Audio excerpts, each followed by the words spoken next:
Երևանի պետական համալսարանի մեծարգո ռեկտոր, հարգարժան դասախոսներ, ծնողներ, հարազատներ եւ իհարկե սիրելի շրջանավարտներ, թույլ տվեք ելույթը սկսել ամենաջերմ շնորհավորանքներով։ Այսօրվա միջոցառումը ձեր աշխատանքի, հավաքական կամքի եւ նվիրումի արդյունքն է։ Ուսանողների եւս մեկ սերունդ ավարտում է Երևանի պետական համալսարանը զինված գիտելիքով եւ հմտությամբ պատրաստ կերտելու իր, մեր երկրի եւ աշխարհի ապագան։ Եթե ինչ-որ մեկը հեռավոր 1994 թվականին, երբ ես որպես ուսանող առաջին անգամ մտա Մայրբու, ինձ ասեր, որ տարիներ անց լինելու եմ Երևանի պետական համալսարանի ավարտական միջոցառման բանախոսը, դա ինձ անհավանական կթվար։ Եվ եթե անկեղծ լինեմ, մինչ այս պահն էլ անհավանական է թվում։ Ինձ համար մեծագույն պատիվ է այսօր այստեղ լինել ձեզ հետ եւ կիսել ձեր բերկրանքն ու ուրախությունը։ Սակայն չէին ցանկանա խոսքս կառուցել միայն շնորհավորանքների եւ բարեմաղթանքների շուրջ, այլ կուզեի նաեւ, որ միասին նայենք սթափեցնող իրականությանը։ Այսօր մենք ապրում ենք մի ժամանակաշրջանում, երբ գլոբալ կլիմայական, աշխարհաքաղաքական, տնտեսական ճգնաժամերին ավելացել են օրեցօր ավելի սրվող հակամարտությունները, համավարակները եւ այս ամենն ասես թելադրում է մեր առօրյան։ Սակայն, ինչպես ասում էր Նոբելյան մրցանակակիր Հերման Հեսեն, յուրաքանչյուր մարդու եւ սերնդի թվում է, թե հենց իրեն է բաժին հասել ճակատագրի փորձություններն ու դժբախտությունները։ Մարդկության պատմությունը ընդհանուր առմամբ մաքարման, այլ ոչ թե անդորի պատմություն է։ Ամերիկացի պատմաբան Ուիլ Դյուրանտը իր 1968 թվականի հրապարակած պատմության դասերը գրքում նշում է, որ մարդկության պատմության արձանագրված 3421 տարիներից միայն 268-ն են զերծ եղել պատերազմներից։ Ցեղասպանություններ, համաշխարհային պատերազմներ, բռնաճնշումներ, հասարակարգերի փոփոխություններ։ Մարդկությունը միշտ ապրել է ճգնաժամերի իրավիճակներում։ Բայց հենց այդ ճգնաժամերն են եւ այդ ժամանակներն են ծնում հերոսներ։ Հերոսությունը խիզախելը չէ, այլ կյանքը արժանապատիվ, ուղիղ մեջքով եւ սեփական արժեքներին հավատարիմ ապրելն է։ Սա վկայում է մի կարևոր իրողության մասին։ Առաջընթացը, պրոգրեսը խաղաղության ժամանակաշրջանի ֆենոմեն չէ։ Այդ ծնվում է փոթորկի փորձանուտում, հաճախ դրա շնորհիվ։ Վստահ եմ, որ բոլորիդ հուզում է մեկ հարց այսօր՝ ծանրագույն իրադարձությունների կիզակետում ինչպես կառուցել ապագան։ Բայց հենց նման դժվարությունների ու անորոշության տիրույթում է ծնվում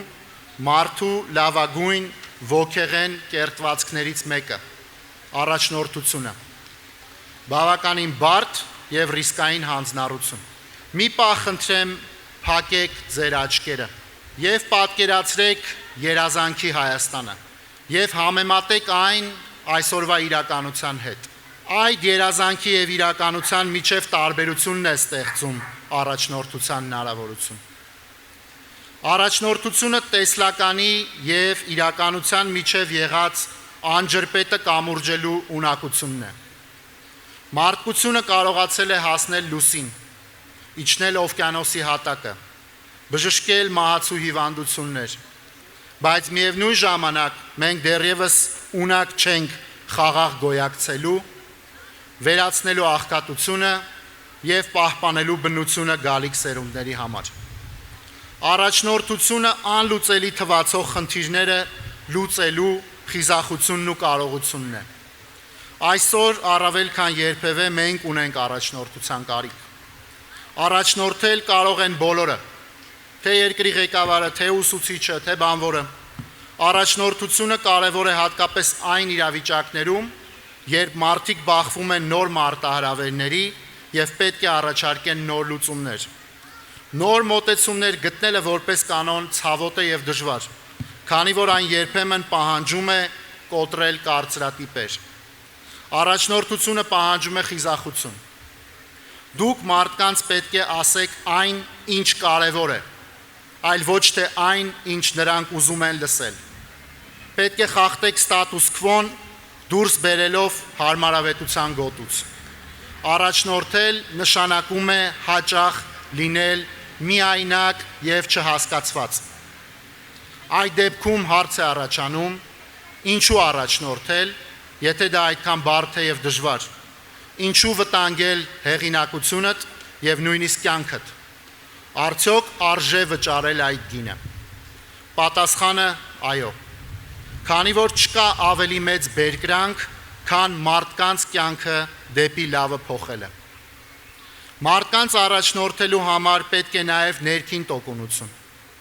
Դուք հաջողում եք, երբ գիտակցում եք, որ իրոք ծառայում եք մեծ գործի,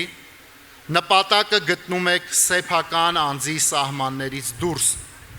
Հեղինակները խոսում են մարդու ներքին ինքնության երկու տեսակի մասին։ Առաջին տեսակը հավակնոտ է,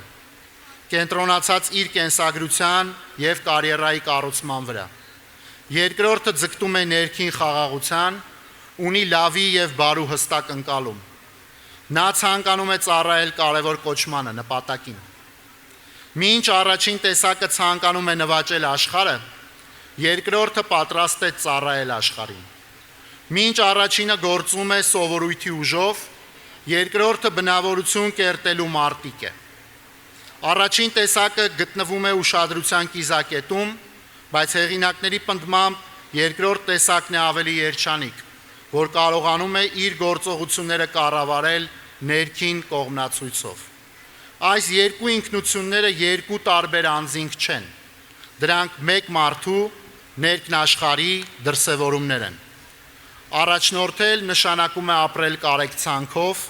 բաց սրտով եւ անկեղծ սիրով։ Այժմ թույլ տվեք ձեզ հետ կիսվել մի անհատի կյանքի ու գործունեության պատմությամբ, հույս ունենալով, որ նրա անցած ուղին կոգեշնչի ձեզ, մի պահ խորհել ձեր ապագայի վերաբերյալ։ 1876 թվականին Կոնստանտինոպոլսում կոշկակարի ընտանիքում ծնված երեխան ծնողների 6 զավակներից երրորդն էր։ Ճակատագրի հեգնանքով 1 տարին չբոլորած 2 աչքից կուրանում է,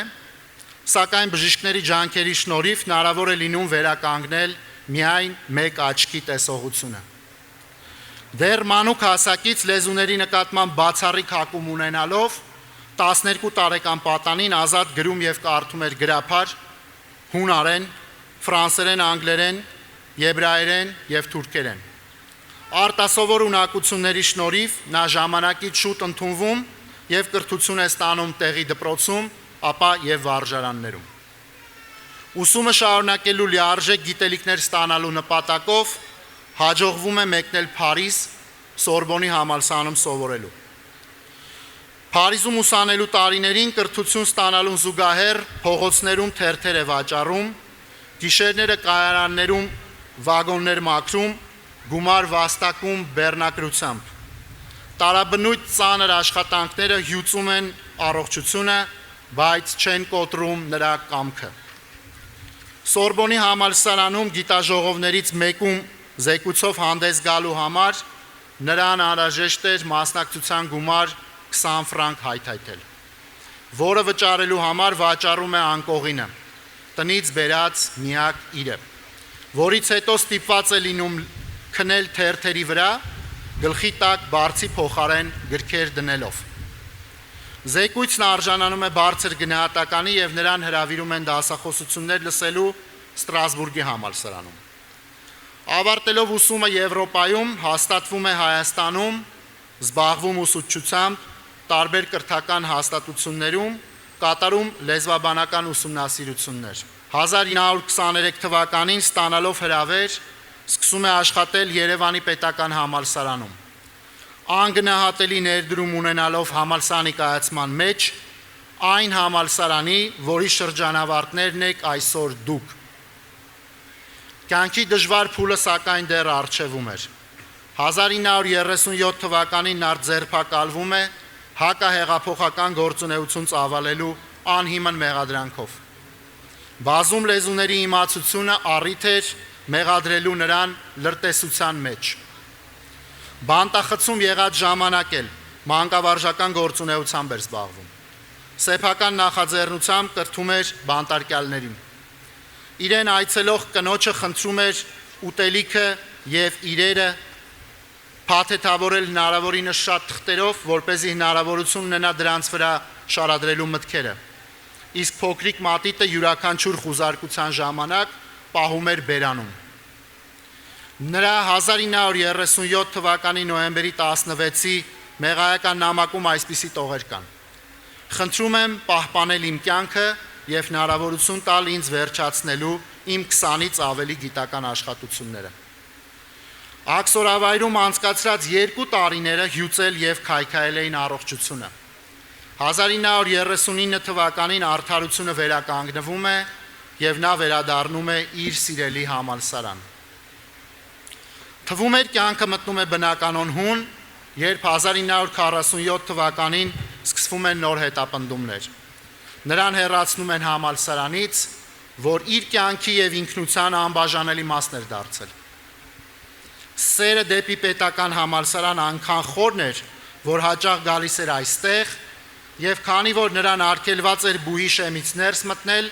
հավատացյալի ջերմեռանդությամբ համբուրում էր համալսարանի պատերը։ 1950-ականների սկզբին վերադառնում է դասախոսական աշխատանքի համալսարանում։ Սակայն միակ աչքը, որով նա աշխատել էր ողջ կյանքի ընթացքում, այլևս իզորու չէր նրան ծառայելու։ Համալսարանի ղեկավարությունը թույլատրում է դասավանդել տանը։ Մանկավարժությունը տանն իրականացնելով շատ էր կարոտում ուսանողներին եւ համալսարանը։ Ուսանողներից տեղեկանում էր բուհի նորություններին, հետաքրքրվում էր իր մասին հնչած զվարճալի պատմություններով, որոնք գրի էր առնում անեկդոտների իր տետրում։ Աղոթում էր օրը 4 անգամ եւ որպեսզի չկորցներ հաշիվը, թաշկինակի ամեն ծայրը հանգուցում էր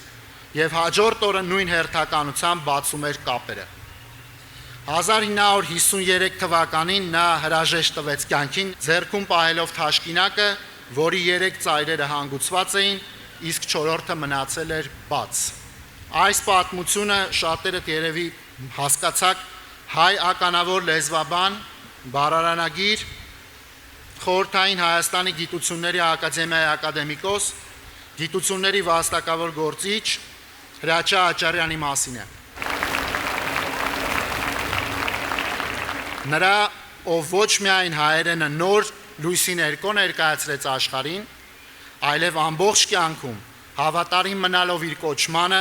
կրթեց եւ դաստիարակեց սերունդներ։ Այս անձնուրաց մարդկանցից շատերը մեր հայրենակիցներն են, ովքեր ապրել եւ ապրում են մեր կողքին, իրենց կյանքի անցած ճանապարհի վառօրինակով։ Ու հենց փորձառությունն են ծնում անհատների, ովքեր փորձառությունները օգտագործում են որպես առաջնորդման հնարավորություն։ Սիրելի շրջանավարտներ, շնորհավորում եմ ձեզ կյանքի նոր փուլ սկսելու առթիվ։ Շարժվեք առաջ եւ ձգտեք իմաստով լցնել ձեր կյանքը, նպաստելով մարդկային բարօրությանը։ Արեք դա բաց սրտով, առանց ակնկալելու դափնիներ, ճանաչում եւ փառք։ Հայաստանը եւ աշխարհը ունեն ձեր կարիքը։ Բարի երդ բոլորիդ, շնորհակալ եմ։